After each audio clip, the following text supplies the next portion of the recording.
Dan kita juga melihat ada fenomena ketidakpuasan itu juga berkali-kali disampaikan kepada wakil rakyat kita. Dan itu juga sudah kita lihat bagaimana upaya demonstrasi itu dilakukan. Walaupun memang ya ujung-ujungnya ya kita juga nggak membenarkan bagaimana cara-cara perampasan, bagaimana cara-cara kekerasan di sana. Tapi pesan di balik itu semua bahwa jangan main-main dengan jabatan yang diemban. Kok saya menganggap ada anggapan seolah-olah yang bisa mengurusi federasi hanya Erick Thohir sendiri, hanya Erick Thohir semata wayang. Apa iya hanya sosok itu yang bisa mengurusi sepak bola tanah air kita? Saya akan menilai secara fair ya. Saya adalah dulu orang yang sangat mendukung dan mengagumi beliau. Banyak hal yang positif yang dilakukan beliau, itu tidak bisa dipungkiri. But roda harus berputar. Orang ada masanya, masa ada orangnya. Sekali lagi kita menghargai beliau sepenuh hati saya. Jadi bukan ada kebencian pribadi, tapi I think it's time to move on. Jadi bukan hanya dia yang meminta kita untuk move on dari Sintayong, tapi kita juga punya hak untuk move on dari dia sebagai ketua federasi. Saya gamblang aja ngomong.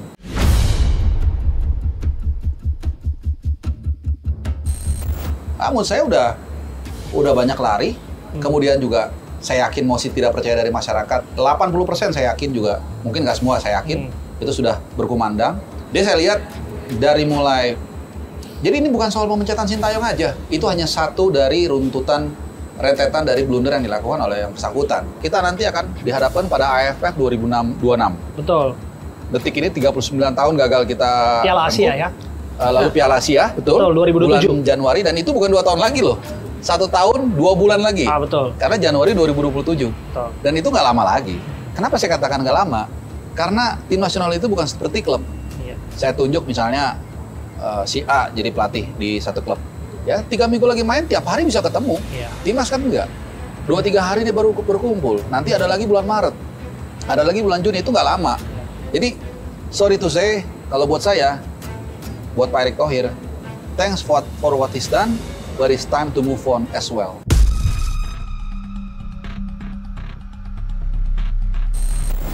Sekalipun yang dijanjikan peringkat 100 FIFA, ya, kemudian itu kan juga konsisten juga, buktinya. Piala Asia 2027, Piala Dunia 2030. Anda melihat janji-janji itu sudah nggak relevan lagi hari-hari ini? Saya jujur, sebelum beliau melakukan konferensi pers, kalau nggak salah Jumat 2 minggu lalu kurang lebih, itu saya masih memberikan harapan. Tapi kemudian ketika Jumat itu dia melakukan konferensi pers, yang buat saya itu menantang itu.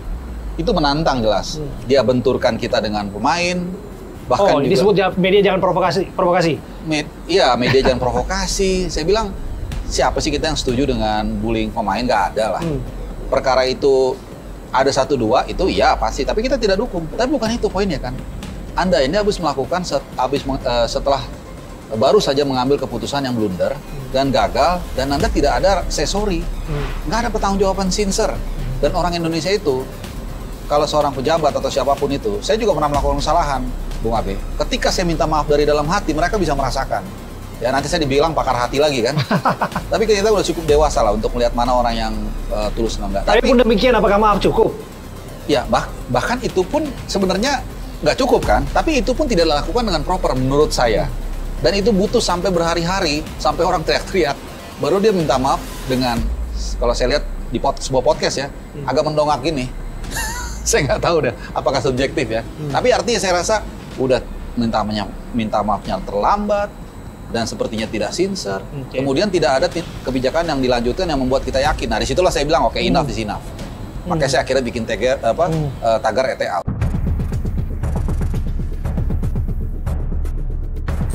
Pertanyaan berikutnya, siapa di belakang Pak Erick? Harusnya dipertanyakan.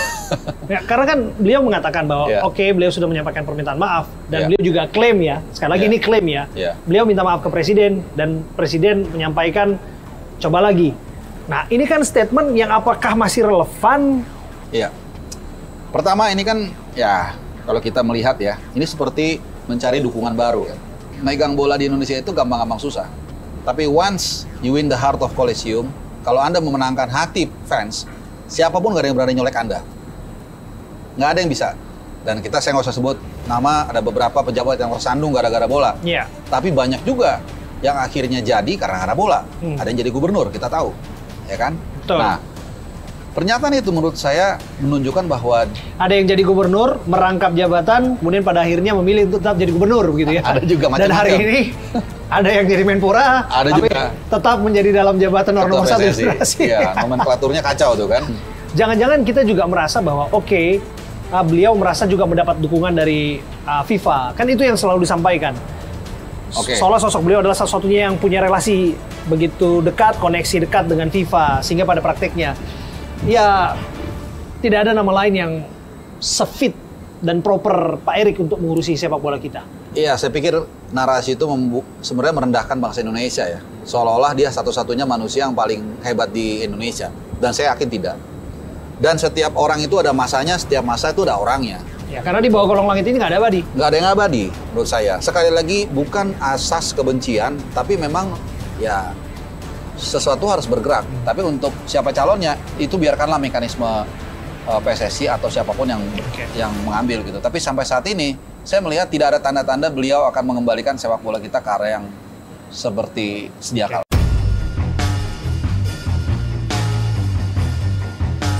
Ada anggapan yang mengatakan kalau kemudian ada dorongan untuk mencopot Pak Erik sebagai ketua umum PSSI, maka yang terjadi adalah membiarkan mafia sepak bola berkuasa.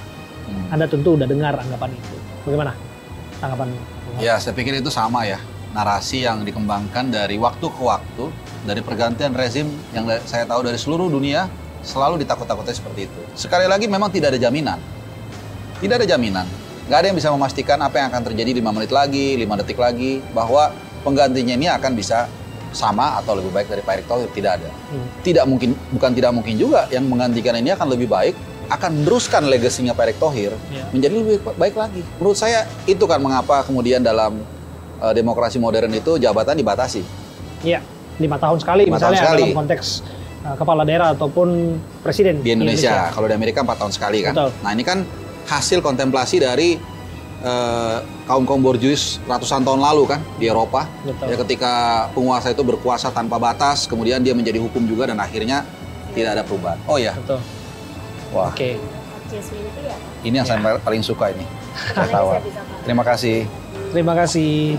Ini makanannya enak. Terima kasih Bapak. Honestly memang enak. Honestly enak ya. Enak. Lembut makanannya tapi keras percakapannya. Iya betul. Terima kasih ya Mbak Minta ya. Iya, jadi itu yang saya katakan tadi, sekarang ini kan nggak bisa kita terlalu mengkultuskan individu nih. Ya kan, banyak pengalaman kita ya mengkultuskan satu sosok, lalu kemudian di akhirnya kita kecewa. Saya nggak usah sebut nama, banyak lah yang terjadi itu, dan di seluruh dunia pun seperti itu.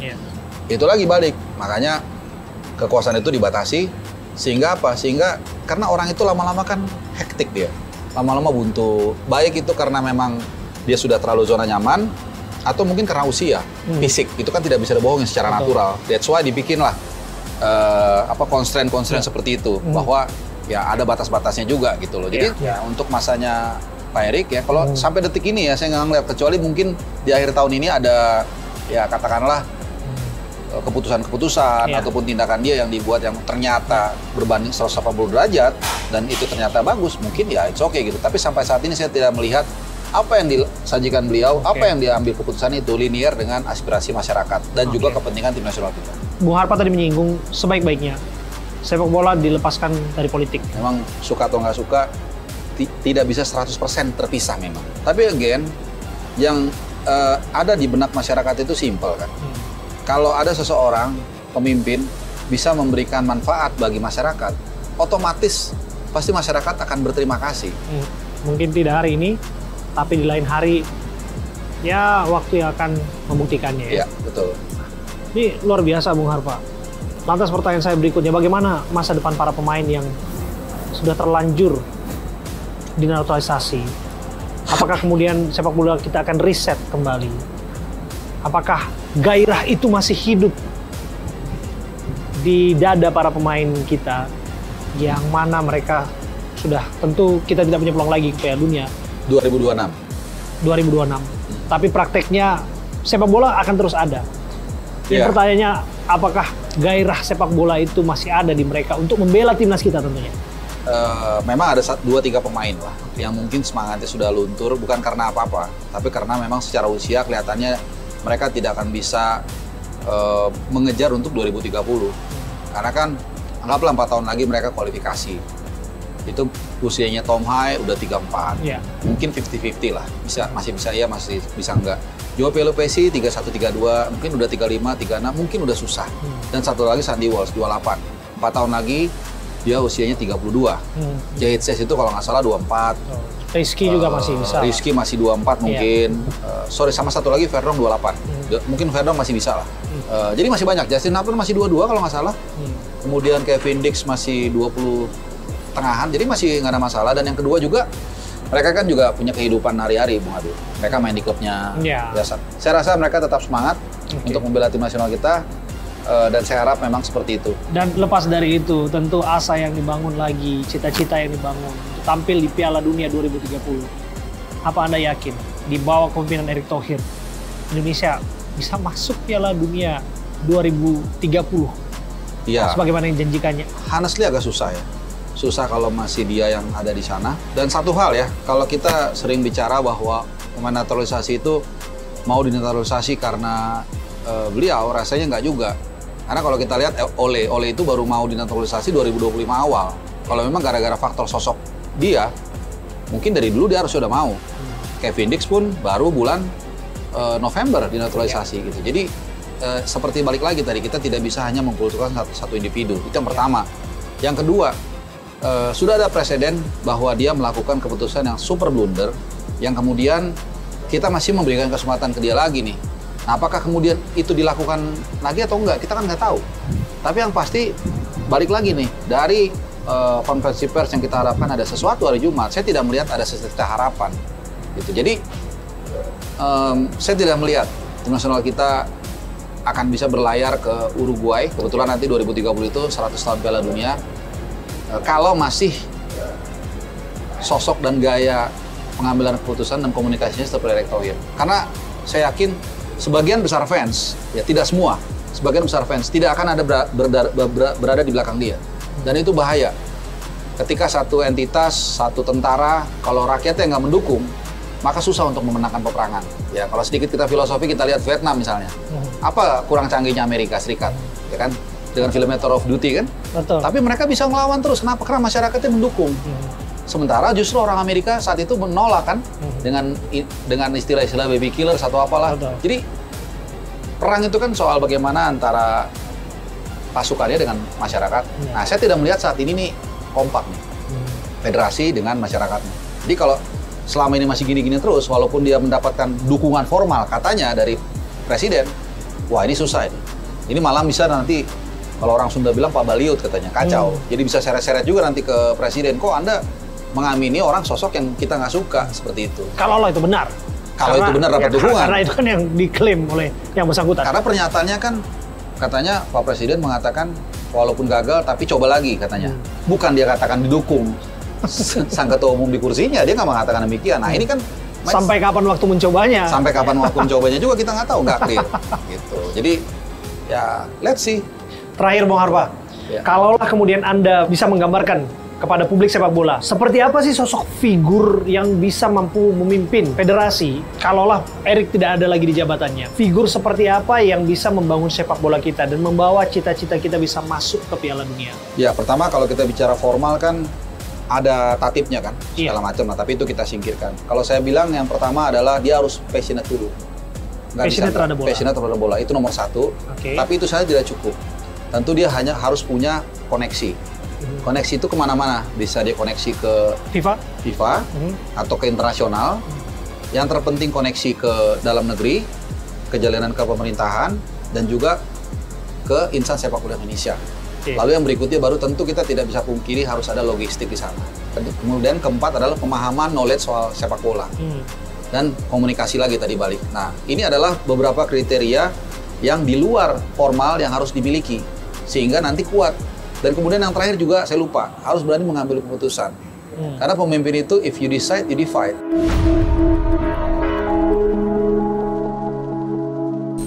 Saya melihat belakangan ini tidak terlihat. Nah, mudah-mudahan nanti kalau memang siapapun yang menjabat, kalau memang bukan yang sekarang ya, ya dia harus memiliki 5 poin itu. Yang pasti harus lebih baik lagi dari Pak Erick Thohir. Pak Erick Thohir sudah baik, banyak yang dilakukan, tapi pemimpin berikutnya, kalaupun nanti ada, harus lebih baik lagi dari beliau. Dan saya yakin anak bangsa tentu masih banyak yang punya talenta, masih banyak yang punya mimpi juga membawa kita bisa terbang tinggi sepak bola kita. Saya rasa kesimpulannya adalah memang kita sampai pada kesimpulan semua orang ada masanya dan semua masa ada orangnya. Betul. Kira-kira seperti itu. Saya mengutip kembali apa yang disampaikan Bung Rocky Putira ya. Kita harus tetap percaya sih. Ya karena bagi orang percaya tidak akan mustahil. Gitu. Betul. Terima kasih Bung Harpa, Bung Haris Wardede sudah berbincang bersama kita sambil menikmati makan malam pemandangan kota Jakarta. Terima kasih Bung Harpa sekali lagi. Juga. Terima kasih. Selamat malam. Thank you. Selamat malam. Saya Bram Silawan pamit. Terima kasih. Sampai jumpa.